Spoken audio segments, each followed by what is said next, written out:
Patna city के चौक थाना क्षेत्र के चौक शिकारपुर ओवरब्रिज के पास दबंगों ने मोबाइल और पर्स रखने के आरोप में एक सड़क पर दुकान लगाने वाले युवक का अपहरण कर अपने साथ ले गए और बाद में उसके परिजनों को पर्स और मोबाइल के साथ ही 50,000 फिरौती देने की मांग कर सनसनी मचा दी।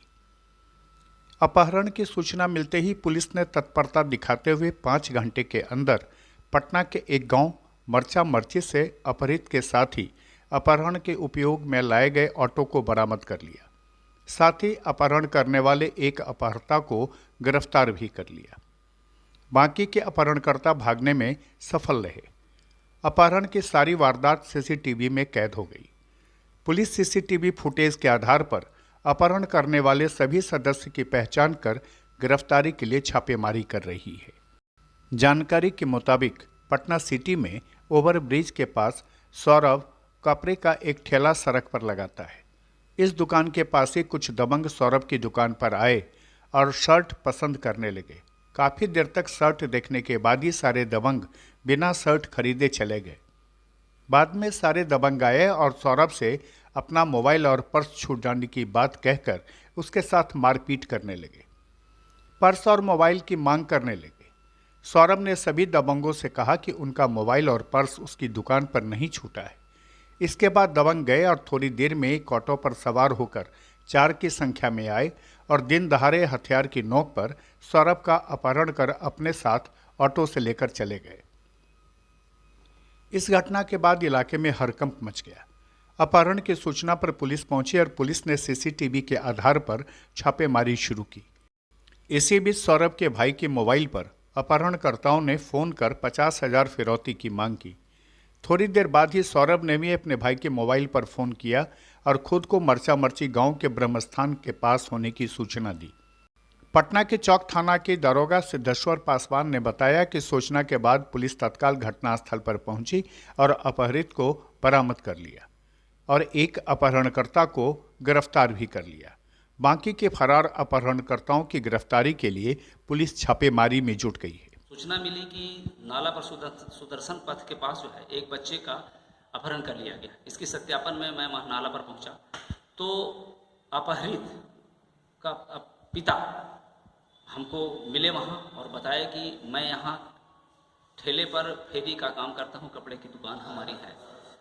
यही रोहित नाम का और एक उसके साथी आया दुकान पर और एक शर्ट का कीमत पूछा तो मेरा बेटा बताया कि इसका कीमत ये है। ये लोग फिर उसके बाद चले गए। कुछ देर के बाद वो लोग आते हैं और कहते हैं कि मेरा मोबाइल और पर्स यहाँ छूट गया है। तो मेरा बेटा कहा कि नहीं, यहाँ नहीं छूटा है। फिर उसके बाद ये लोग चले जाते हैं। फिर 4 साथी, एक रोहित और उसके 3 साथी आकर के हमारे बेटे को मारपीट करते हैं और फिर उसके बाद टेम्पू लेकर के आते हैं। टेम्पू में बिठा करके हमारे बेटे को उठा के ले जाते हैं। उसके बाद हमने इसकी सूचना अपने थाना प्रभारी महोदय को दिया। वो तुरंत एक्टिव हुए और इसमें खोजबीन में लग गए। बहुत खोज तलाश किया लेकिन तत्काल कुछ नहीं पता चल रहा था। तो लगभग शाम हो गई थी। ये 5 बजे बज रहा होगा, अभी एग्जैक्ट समय नहीं हम लोगों ने देखा।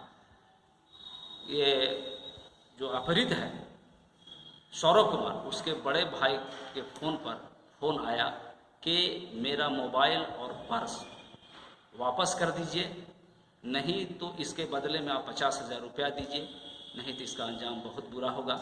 इसके बाद फ़ोन इनका बंद हो गया। उसके बाद कुछ ही देर के बाद फ़ोन आया उसी नंबर, मेरे भाई के ही नंबर से, जो